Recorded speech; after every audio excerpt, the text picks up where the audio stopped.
Good evening, listeners, and you're very welcome along to Across the Line here on Tipp FM with myself, Paul Carroll, on this Friday, the 13th of February 2026. On this evening's show, we are going to, of course, be looking ahead to Tipperary versus Carlow in the National Football League. Anthony Shelly will join me in just a few moments' time to look ahead to that game on Sunday at 2 o'clock in Thurles. And that's the game you can hear live here on Tipp FM with thanks to John Kennedy Motors, main Toyota dealers in Clonmel. Later in the show then we'll be speaking to James Heffernan in studio as Tipperary take on Antrim in the National Camogie League, a big long trip. I spoke to James in studio yesterday as this evening they're on their way up to Antrim. The very north coast of Antrim is where they're taking on Antrim on Saturday at 2 o'clock. We'll talk to James Heffernan, the new manager, about becoming manager and how he's found the last couple of weeks getting the squad together and of course preparing for the league, which gets underway tomorrow. We'll also hear from Andrew Hogan, the Tipperary racecourse manager. They put the shovels into the ground on Thursday, starting the work on the new all-weather track, and I spoke to Andrew on Thursday morning. We'll hear a bit about that as well. And of course, as always, Barry Drake will join us to round off the weekly greyhound racing action. So that is how we're going to line out the next hour of programming here on Tipp FM, and let's get straight into it with the live game we do have on Sunday at 2 o'clock. It is, of course, Tipperary against Carlow in the National Football League Division 4 Round 3, both teams unbeaten. To look ahead to that game, delighted to say I'm joined on the line by Anthony Shelly. Anthony, you're very welcome back to the show. How are you, Paul? Really looking forward to this game on Sunday, Anthony. Tipperary against Carlow at 2 o'clock in FPD Semple Stadium. We'll get to that in due course, but before we get there, we might start with the Sigerson Cup final on Wednesday evening. Not something that we usually have as much Tipperary involvement as we had on Wednesday night, but UL getting over the line against UCC up in Croke Park. Of course, David Power, coach and manager of UL, and 6 or 7 players, 7 I believe, Tipperary players in the squad for UL, and 2 of them with big impacts on the game. Charlie King played the full 60 minutes and Andrew Hogan came on to score 2 points, but many of the other lads had performed well throughout the Sigerson Cup campaign. But that was it felt like a good win for Tipperary football watching that game on Wednesday evening, Anthony. Yeah, a great win for UL, their first time ever winning it, and Davy Power just adds to his brilliant record as a manager going back to 2011, and then again the Munster final, the All Ireland in 2011, minor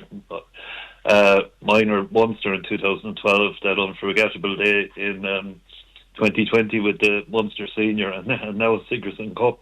You know what? The Beatles didn't have as good a record as what Davy Power has at this stage, you know, and fair play to him. And 7 lads involved, and all of them really, really good players. And you'd be kind of saying the two that played, Charlie King, and Andrew Hogan. What's really good from a Tipperary point of view is neither of them looked out of place, and they looked very, very comfortable out in that standard of football. Charlie had a great game, and I thought Dahi, when he came on, was you could say the match winner. He when it was tight, when Dahi came on, every time he gets turned for a goal, he's just one of those players, gets you out of your seat every time he's on the ball. You always know something exciting is going to happen, and brilliant. And 5 good lads on the line as well. And I think David said after the game that I think there was 22 or 23 of the panel of the 35 still underage again next year, and going by the age profile of the lads, the Tipp lads that we had on the line,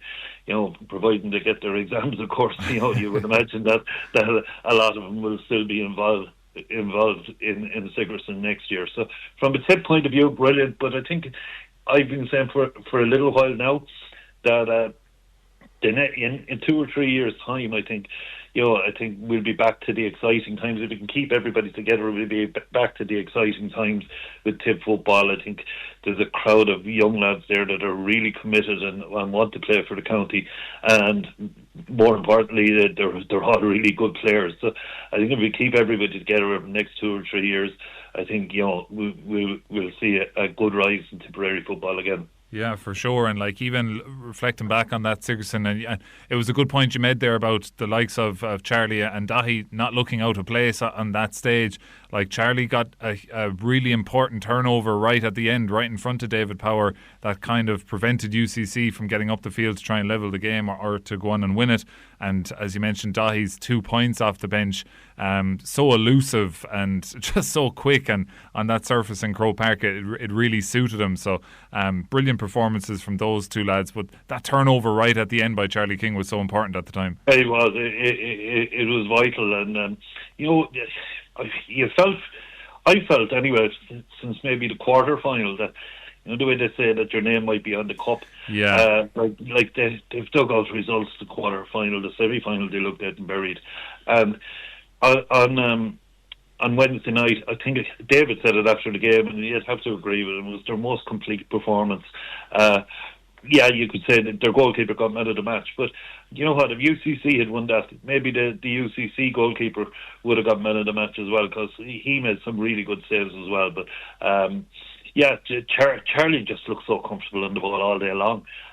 He is a real baller, and Dahi, sure, look, I've never seen anybody when they get the ball with the back to goal that turn so fast and are gone towards the goal. It's just really good. And if the likes of James Morris, Jack O'Neill, Micheál Freeney, if any of them come on, they would have looked equally as comfortable. They're really, really good players. Yeah, and it's brilliant to see. And you mentioned kind of like there's good crop of youngsters coming through, and all those lads are among those. But when you go down another couple of years, we saw Clonmel High School last weekend really put it up to Tralee CBS in that second half, when it looked very much unlikely that they're going to get back into the game, with some brilliant 2-point kicks and a brilliant goal as well. So there's green shoots there. And then you saw the Abbey CBS earlier today, albeit a defeat in the Munster Under-19 B football final to Ross Carberry. Competing at that level is very encouraging as well. So when you look at it from that point of view, you'd say that there is some nice young footballers kind of starting to spring up around the county. Yeah, and if you go back to last Saturday with Clonmel High School, like, I suppose anyone that didn't watch the game would see the final results and say things went along expected lines, but it wasn't like that at all. They looked, it looked all over at half time, but what a performance from them in the second half. And you said a couple of 2-pointers, missed a few chances as well, and then conceded a goal late on to kind of put a flattering score line on it for Tralee CBS. But a lot of the players on that team will be involved with the Tipp under-20s this year, and we're just after, we were talking there before we came on air, we both watched the Abbey CBS, and some really good players on that as well, and very unlucky, lost out with the last kick of the game. But that's where you want to see the Tipp teams competing in Munster finals, whether it be county teams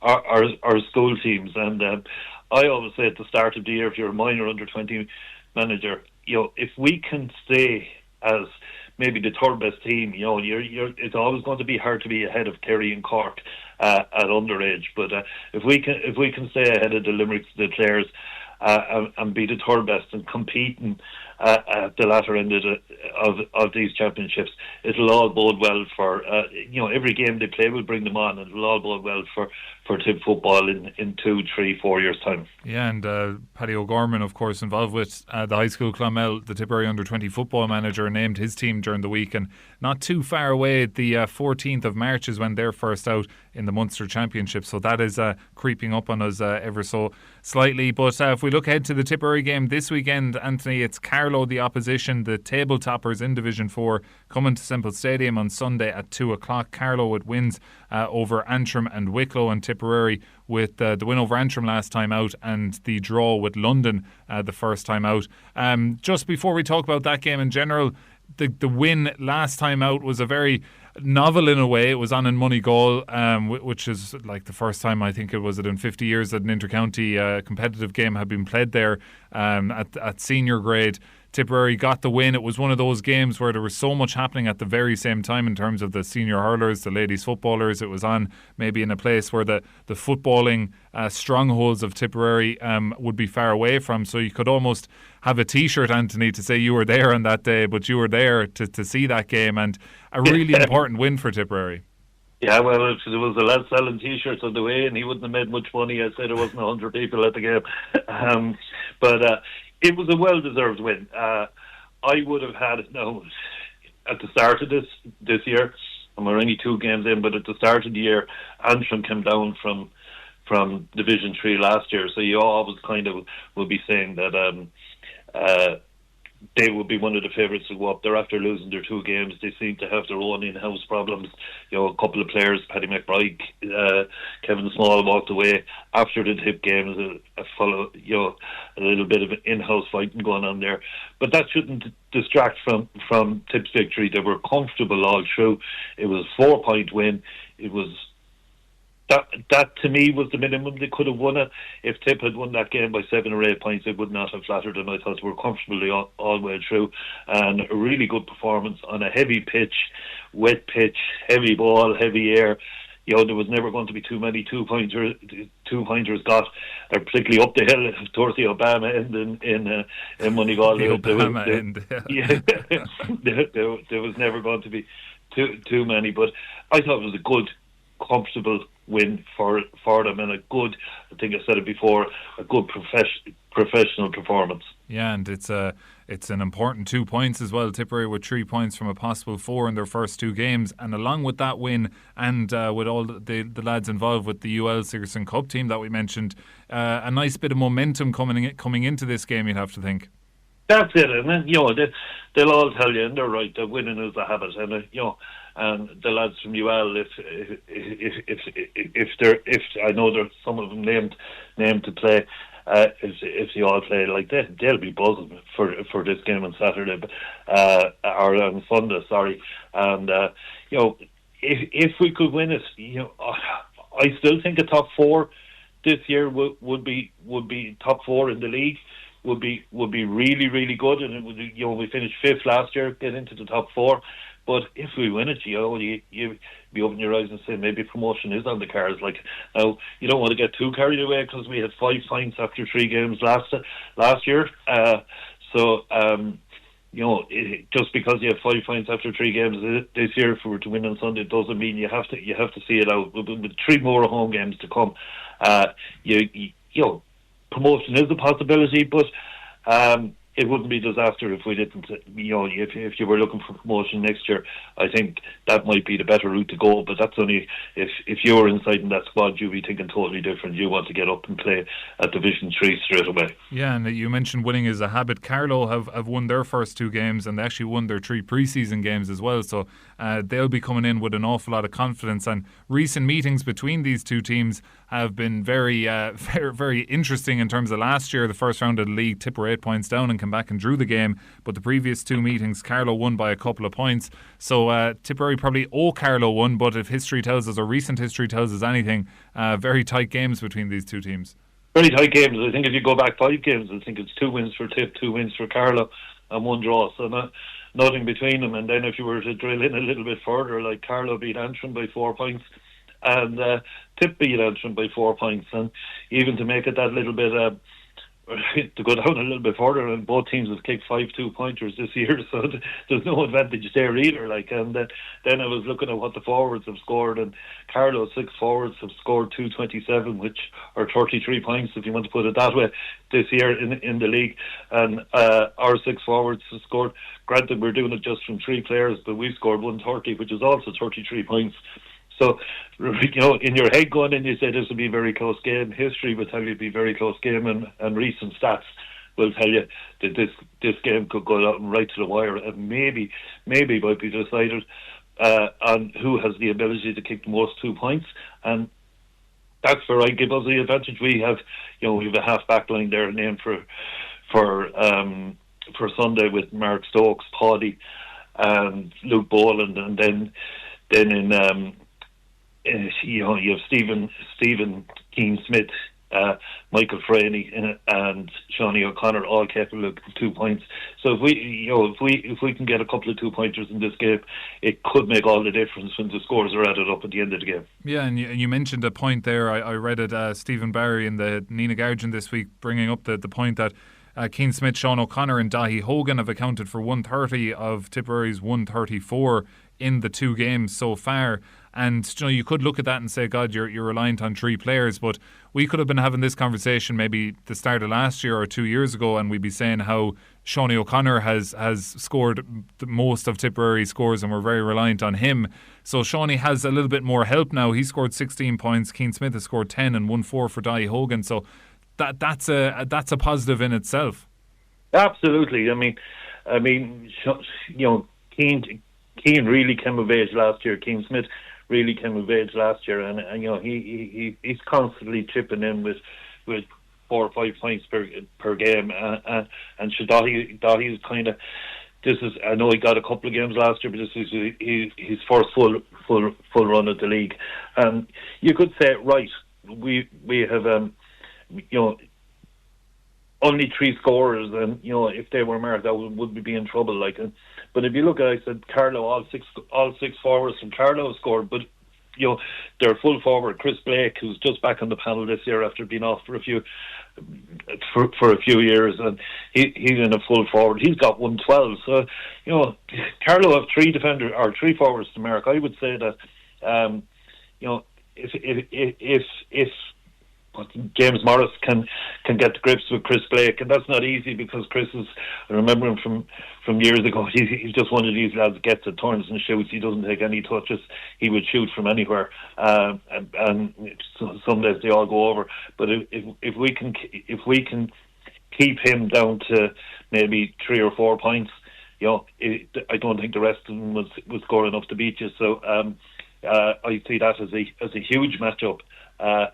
Starve him with the ball, and we're in with a real good chance. There's one change in the Tipperary team. Mark Corcoran has been named at cornerback in place of Owen O'Connell.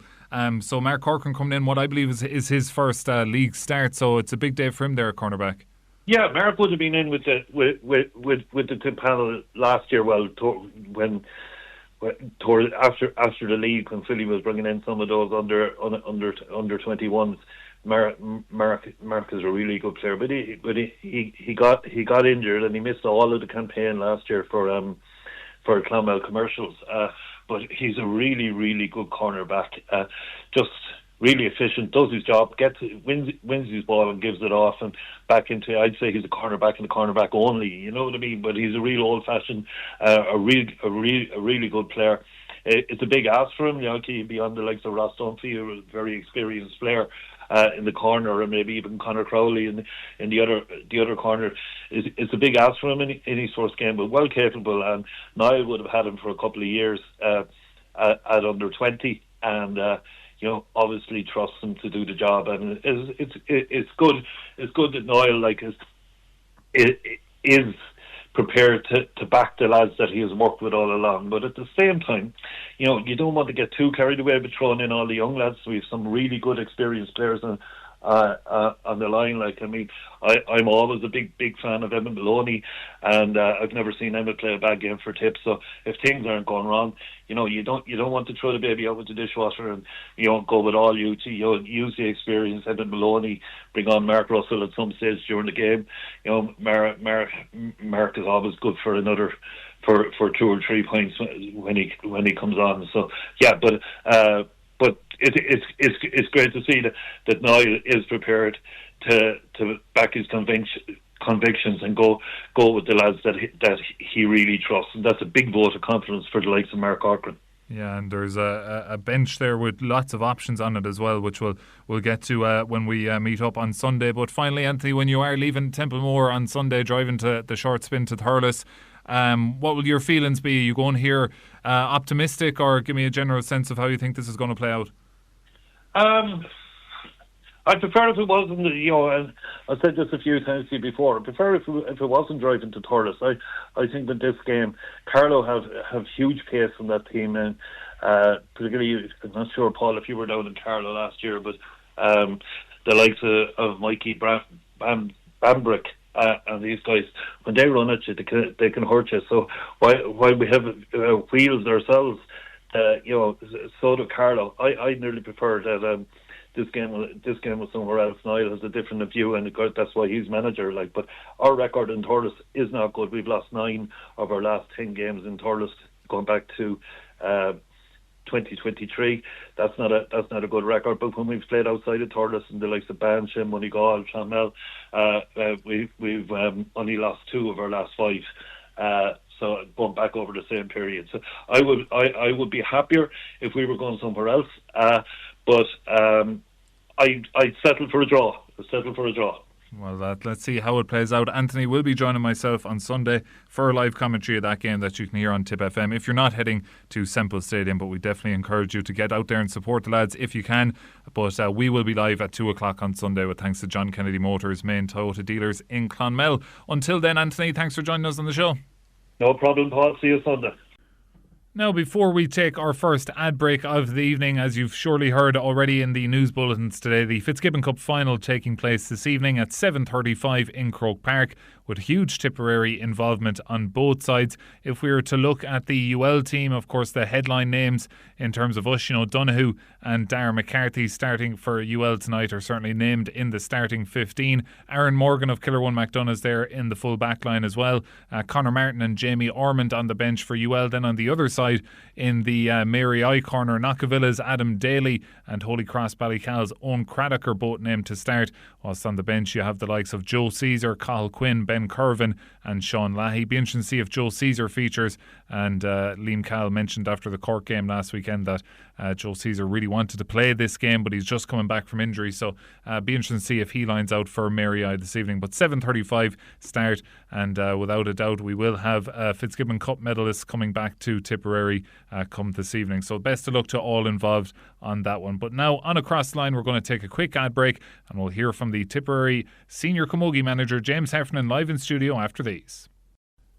And you're very welcome back to part 2 of Across the Line here on Tipp FM with myself, Paul Carroll, on this Friday, the 13th of February 2026. Now we're switch attention to the world of camogie, and it is a very big weekend of camogie in Tipperary. On Saturday tomorrow, we're going to be seeing the Tipperary senior camogie team in action up in Antrim against Antrim. 2 o'clock start there for that one. That is the start of Division 1 of the National Camogie League. We're going to be speaking to manager James Heffernan in just a few moments' time. Also tomorrow, Ursuline Thurles are aiming to make it to another All-Ireland Camogie final. Of course, last weekend they reached the All-Ireland Senior A Camogie final. This weekend they're in the Junior A, so the younger age grade. They are up against St Patrick's of Mahara in Derry. That is on in Lockmore Castellini's GA grounds tomorrow, Saturday at 12 noon in the All-Ireland Junior A Schools Camogie semi-final. We wish all at Ursuline the very best of luck. And then elsewhere in camogie on Sunday, the Tipperary minor camogie team are back in All-Ireland Championship action.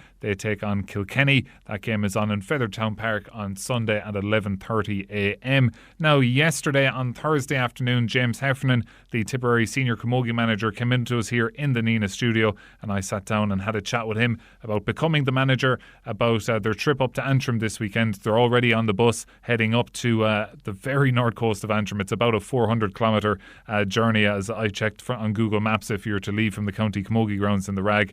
So it is certainly not a trip you could do on the day of the match. So they're going up this evening, and that game against Antrim is tomorrow at 2 o'clock. But let's hear from my conversation live in the studio with Tipperary senior camogie manager James Heffernan. James, you're very welcome along. Thanks very much, Paul. Delighted to be here. Yeah, great to have you, James, and so much to talk about. I suppose it's a good few months now since you got the role, but with the league campaign getting underway this weekend, we said we'd have a chat. But how have you been since you kind of come in as manager? It's probably a big change, I'd imagine, when you become an inter-county manager. It's times get a lot busier. Yeah, it's good. No, it's all good so far. I suppose by now we're kind of in a routine, but initially, there's a lot in it.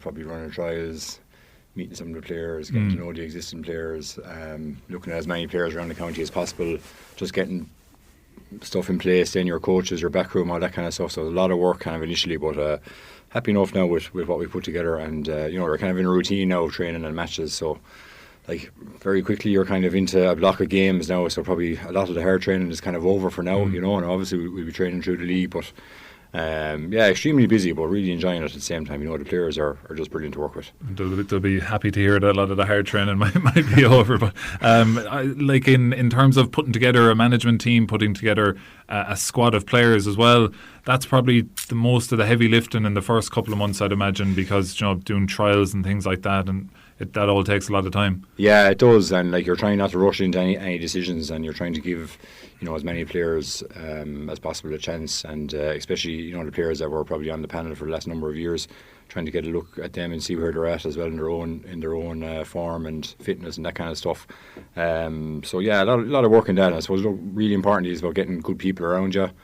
And that was definitely something I didn't rush into. So like really happy with the people I have kind of around me as regards coaches, selectors, S&C.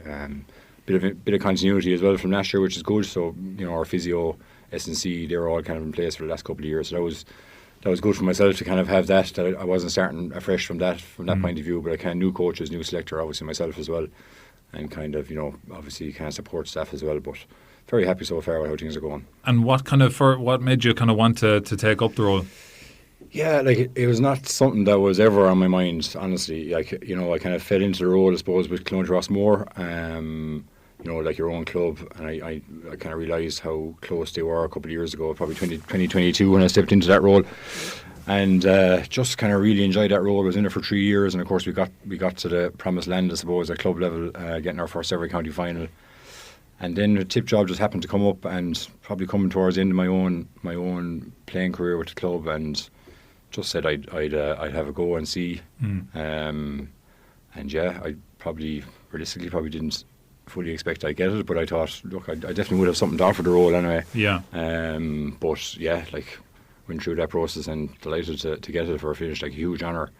But as I said, it's not something that probably would have been an ambition, but like now that I'm in it, like I just want to give it my best shot, and very, very grateful to be given the opportunity by the county board. Yeah, and to look at the squad that was named last week, some new faces, some returning faces. I suppose some of the kind of headline names would be Emer McGrath and Claude O'Quirk, both kind of returning from long-term injuries. And then on the other side, you've the likes of Cueva Stakelum coming through, younger players coming through. There's huge positives there. Talk to me a bit about that kind of balance with players at different kind of ends of not ends of their career, but in terms of experience wise. Yeah, but sure, we feel it's a kind of very well balanced squad. Like the lads last year, Dennis and the lads had blooded a lot of good, really good kind of young players.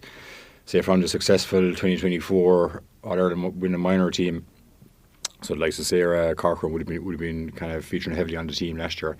So now I think from that team you probably have six players from that team. So 19, 20-year-olds from that team on the panel already, so like they're all kind of ready and fighting for places already, you know what I mean? And then you have a really good balance. Like you have a lot of players kind of with 5-6 years experience under the belt, and then maybe players kind of even with 10-12 years experience as well, and they're all keen and kind of ready to go again. So so the likes of Nicole is back, Clodagh obviously, and Emer McGrath, like they were two huge additions now to the panel. Like Emer was a massive loss last year, but she's worked really hard to get back, had a very serious knee injury. So she's back training fully and kind of raring to go for the new year again. Yeah, and that's brilliant to hear. And like talking about those 5 or 6 players from that minor team of 2024, like we saw that with the Tipp senior hurlers last year, how important that kind of influx of youth is into the squad. I'd imagine for the players that have been there even a few years, it brings a kind of freshness and a new energy, especially when you have younger players coming through that have experienced success in recent years. It kind of freshens and lightens everything up in the squad. Yeah, definitely. And like you can't just have young players in for the sake of it either. They have to be kind of ready and kind of willing to fight for their place. And we feel that they are.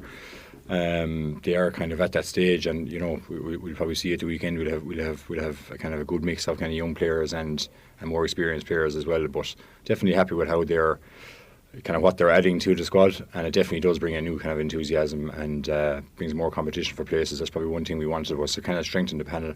Look, you'd love to have 35 people fighting for positions on the team, and that's probably the ultimate goal. So. And like when the story around Tipperary senior camogie team the last few years has been, unfortunately, the semi-final block and not getting over the semi-final in recent years. The team aren't far away because they're always right there in semi-finals, and there has been some heartbreak. There's probably a similarity to County Rossmore in that when you were over the team, we're getting to finals a lot but couldn't get over the line in those finals. Do you learn anything from that in terms of dealing with that sort of thing that could be seen as a mental block and bringing that to a squad and getting them over that line? Yeah, that's definitely something that was talked about in County Rossmore. Like my point of view is it wasn't with County Rossmore, wasn't really a mental block. You're just up against really, really strong teams in the likes of Drummond Inch. Now, like Sarah's have emerged before Drummond Inch, Burgess. Like in Tipp's case, they're falling to really strong teams in Cork, Galway, Kilkenny. I know Waterford beat us 1 year. So there is really strong teams at the top of the camogie game. So like I don't think I think people read a lot into it. I don't think players go into a match and they're thinking about the previous 4 or 5 years or whatever like that. They're just focused on the match that's ahead. So to me, there's a bit much kind of put into the mental block. Like definitely, look, we've lost probably a good few semi-finals, but I think everyone can see that this tip team is probably capable of going one step further at least. So it's just about putting that together on the day. And to me, kind of past results or past performances don't really affect players on the day of a game. Yeah, and as we talk, we're the 12th of February. We're talking on the Thursday because you have a trip to make on Friday that we'll get to. But the championship actually has a different look to it this year. They changed the structure, so instead of 2 groups of 5, the way they did have it, it's going to be a group of 6, I believe, and a group of 4. Tip are in the group of 4. They're all the semi-finalists from last year. The top 2 go straight to the semi-finals, but 3rd and 4th also go through.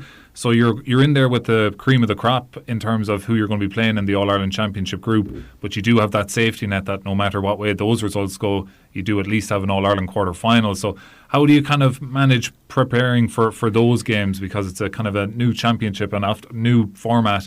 Oftentimes they might take a year or 2 for everyone to kind of fall on their feet. Yeah, like for me, it's very exciting, and from listening to some of the players as well, they find that very exciting. That it is kind of it's altered the cream of the crop, as you said.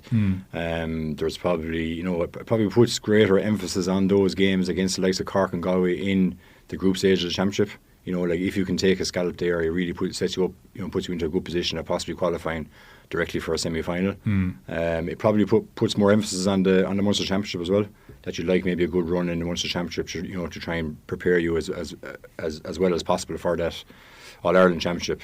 So for me, it's an exciting. Like I suppose I suppose the last couple of years there had been kind of one-sided results at times. So it's probably a good initiative from the Camogie Association, and I think it will be a good format. I suppose it'll be interesting to see how it goes, but for us I think it's a good format. Yeah, and I suppose it's a long way away yet. I think that's late May, early June, so you've plenty to navigate through, and that first kind of thing to hurdle is the league starts this Saturday. It's an away trip up in Antrim. It's Cushendune. So that's it's well up there at the north coastline of Antrim. So as we're talking, as I said, it's Thursday. You're going up tomorrow. So logistically, that's a challenge before you even get to the game itself.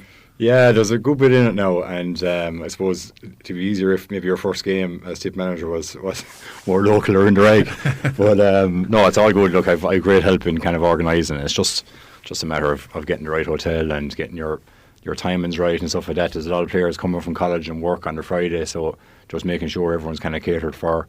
We're meeting players in the Jockey and Portlaoise and Dublin, you know what I mean? So it's just a bit of work and getting that going. But I think for me, like, there's a lot of people that are saying that's an awful trek up, but like I think everyone's really looking forward to it. I'm definitely excited to get going and get on the bus tomorrow and get up and probably excited to see how we go on Saturday. Good bit of work done the last couple of months. So you're kind of, everything comes down really to your performance in kind of league and championship, So they're probably training hard long enough now. They're kind of chomping at the bit now to get going. Yeah, and oftentimes trips like that are actually great for team bonding and off the field, development of the squad. So that can be a positive as well. But overall, from the league, what exactly are you looking for? Are you kind of on the side of finding our first 15 and going at that, or kind of bringing in new players and getting them experience, or how do you kind of navigate that? Yeah, well, look, like every game you go out to play, you're going to try and win it. But like we're definitely, and we do have a lot of injuries at the moment. So out of a panel of 35, we're probably 26 travelling on Saturday. There's a good few kind of coming back, and that aren't far off injury. So in some ways, it's good. It gives us a chance to have a look at everyone.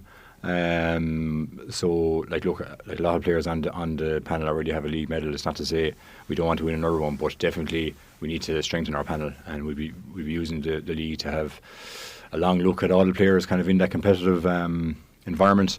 And look, you can't write off for players based on kind of one or two league performances either, especially with conditions will probably be tough over the next couple of weeks. You know what I mean? So you're kind of conscious of that. But look, we'll be trying to give as much players as much game time as possible over the next few weeks. Like, it's fairly full on. You have 5 games in 6 weeks in the group stage of the league, and it's only the top 2 get to the final. So look, it'll be a challenge to get to the final, but ideally that's probably where you'd like to get to. Yeah, well, I'd say wrap up for this weekend because it's meant to be very cold on Saturday and Friday night and Saturday. So safe travels, and wishing you the very best of luck for the year ahead, and look forward to chatting to you throughout the season. Thanks very much, Paul. Thank you. James Heffernan, Tpperary Senior Camogie Manager. So now it's time for our second ad break of the evening, but stick around, plenty more sport to talk about after these. And you're very welcome back to the third and final part of Across the Line here on Tipp FM with myself, Paul Carroll, on this Friday, the 13th of February 2026. Now, we do have no local AIL rugby taking place this weekend, but still plenty of Tipperary interest in what rugby is taking place. First up tonight at 7:45 down in Virgin Media Park in Cork, the Ireland under-20s are in Six Nations action against Italy, and you have a good few Tipperary players involved there. Tipperary's Rob Carney, Billy Hayes, Joe Finn, all in the squad, and Tom Wood, of course, son of Keith Wood, who came through the ranks in Ballina, Killaloe, is starting at number 10 there for Ireland tonight. So we wish them all the very best of luck. In the world of soccer this weekend, we have some games happening this evening in soccer in the north of the county. One game in the NTNDL Premier Division, Moneygall hosting Holy Cross at 7:45, and you also have third round of the Kevin Fogarty Tipperary Cup, where Cross B up against BT Harps there at the same time, 7:45 this evening. Saturday in the TSDL Premier League, St Michael's hosting Cahir Park at 7 p.m. in Cook Park. Hopefully all these games go ahead this weekend. The TSDL has really fallen foul of the weather in recent weeks. And then on Sunday we have plenty more action in the world of soccer as well. I had the fixtures in front of me, but they're just not there. I know Castletown are hosting Cullen Latin, and we also have there's one more game. It is Tumal Burris are up against Clonmel Town there as well. There are the two games happening this weekend in the TSDL Premier League on Sunday. So busy weekend as always in the world of soccer. But during the week on Thursday, the Tipperary racecourse had their opening day of the construction works, or really putting the shovel in the ground, I suppose, of getting the work underway on their new all-weather track. Big excitement in Tipperary racecourse on Thursday. Minister for Agriculture Martin Hayden was there on the day as well. So the work starts now. They're hoping to be finished by about October of 2027, and it's a new big facility. Planning had started in 2019. So to give us a bit more detail, and we've had him on the show before when planning was approved at different stages, but it is the Tipperary racecourse manager Andrew Hogan. I spoke to him on Thursday morning, and he began by saying just how much of a proud day it was for all at Tipperary racecourse. Yeah, no, it's an absolutely brilliant day here. I'm very proud to be a part of it and all the team in Tipperary. And I suppose, firstly, we're delighted to welcome Minister Hayden here today. It's very exciting for Tipperary, but the one thing from the start, this wouldn't have happened with the support we got from the local community here in Tipp from day one. Horse Racing Ireland, all the industry, like it's vital for the industry here. And I think with the weather in the last few weeks have shown how crucial it is.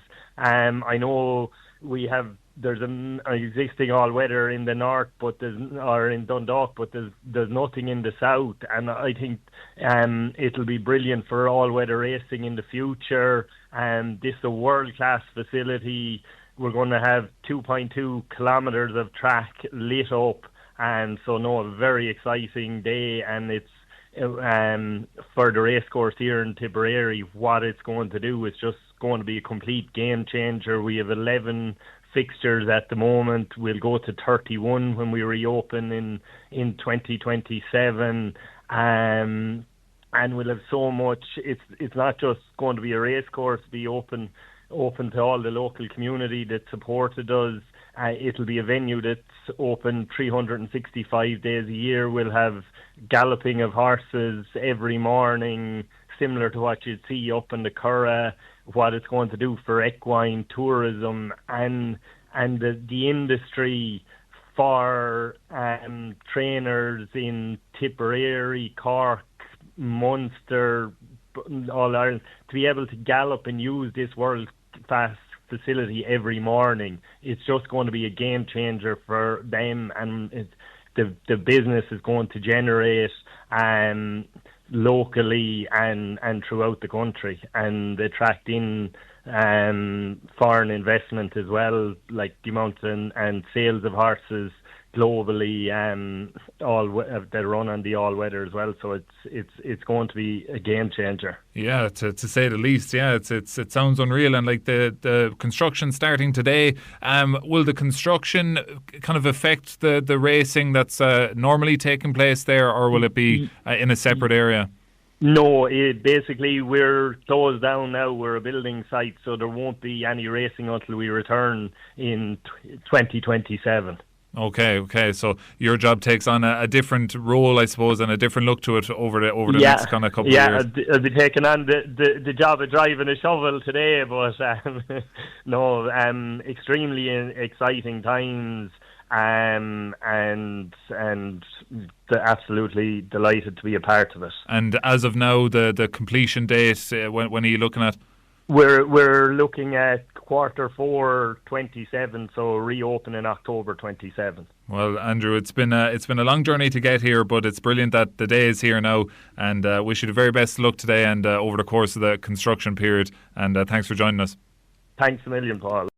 And that was Tipperary racecourse manager Andrew Hogan speaking to myself there on Thursday as they got work underway on that new all-weather track. So we wish everyone in Tipperary racecourse the very best of luck in that construction over the course of the next 15 months or so, or 18 months by the time all is done and all is back up and running. So the very best of luck there to all at Tipperary racecourse. But from one racing to another, at this time of a Friday evening, it's time to talk dogs with Barry Drake.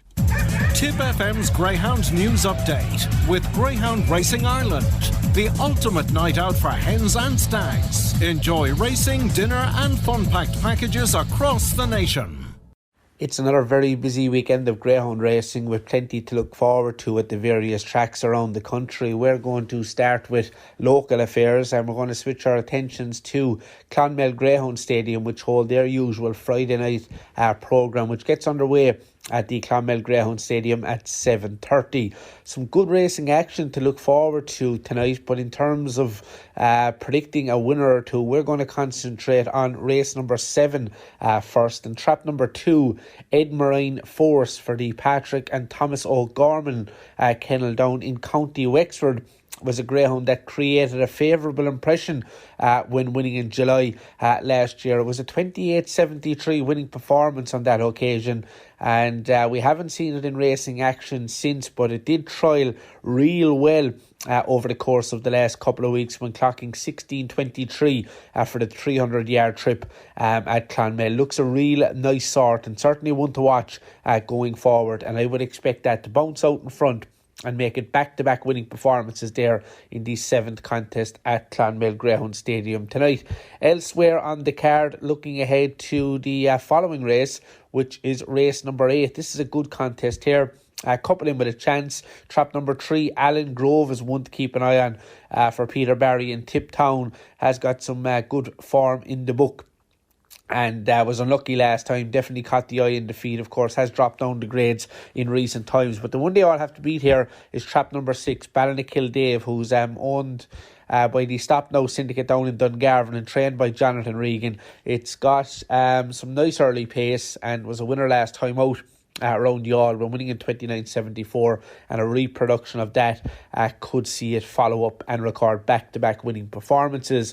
Now moving on to Saturday's racing programme at Thurles Greyhound Stadium. The first of the night getting underway in Thurles on Saturday at 7 o'clock. It's an all-graded card, and just one or two to keep an eye on. Looking ahead to race number 7, which is an A6, A7 contest.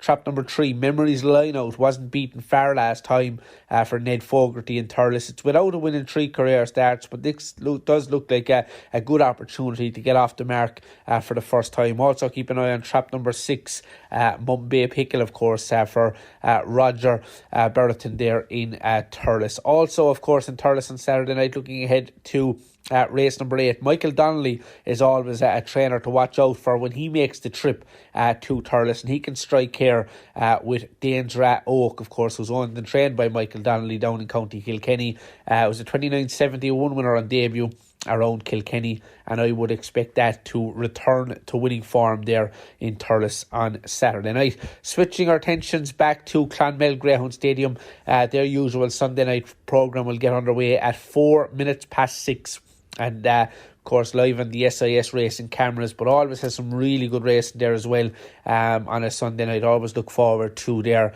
end of the week racing programme. Just a couple to keep an eye on. Looking ahead to race number 4, it's an A2 contest. Ascot Logan takes a rare drop back down into A2 level. I would expect he will be well fancied in the betting market, of course. 33 career wins for Billy Murphy and Francis Mullen, and the drop in grade just might be enough to see it bounce out in front there and dominate from start to finish. Elsewhere on the card, looking ahead to race number 6, of course, which is an A5 contest. My Lane Pepe is not without a chance here for Paul King in Care. Was unlucky last time, has winning form at a higher level, back down into A5 grade.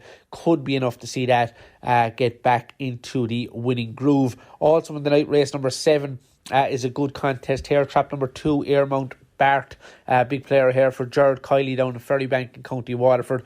Also keep an eye on trap number 6, which is Clohina Kenny, who ran well 2 starts ago at this level for Paul Tideswell in Care, and if returning to that sort of form, not without a chance there. But as I said, good competitive racing down for decision there in Clonmel on Sunday night. Elsewhere this weekend, of course, all eyes will be on Shelburne Park on Saturday night. Plenty of Tipperary interest in the capital, and some really good racing action down for decision, of course, featuring the second round in the 2026 Tote Gold Cup 525 with €16,000 to the winner in the opening heat. Bombay Special could be the best of the Tipperary runners here for champion trainer Graham Holland. 28-31 winning performance last time, owned by Jack Ryan in Thurles.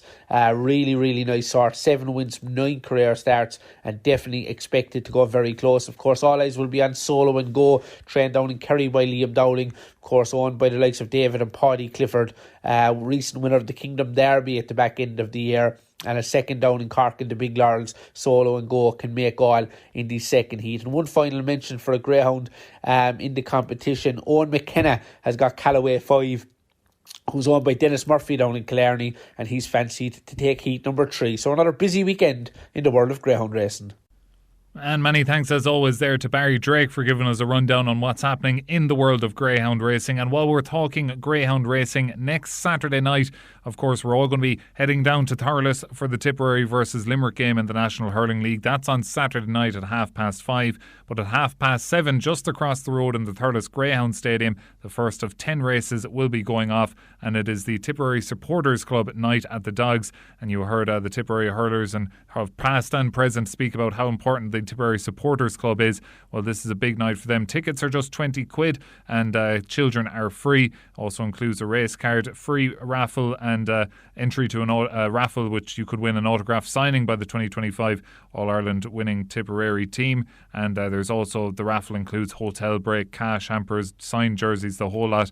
And there's auctions there on the night as well for a young pup of good pedigree, they say. So that's all happening next Saturday evening at 7:30, all in support of the Tipperary Supporters Club, which in turn all goes in support of the Tipperary hurling teams. So that's something to keep in mind if you're heading down to Thurles next Saturday night for the Tipperary versus Limerick game in the National Hurling League. That's something we will be definitely talking about and looking forward to on next Friday evening's edition of Across the Line. But for this week's edition of Across the Line, for myself, Paul Carroll, I'll be talking to you on Sunday with live commentary of Tipperary versus Carlow, and that is with thanks to John Kennedy Motors, main Toyota dealers in Clonmel. But for this week's edition of Across the Line here on Tipp FM, it's bye for now.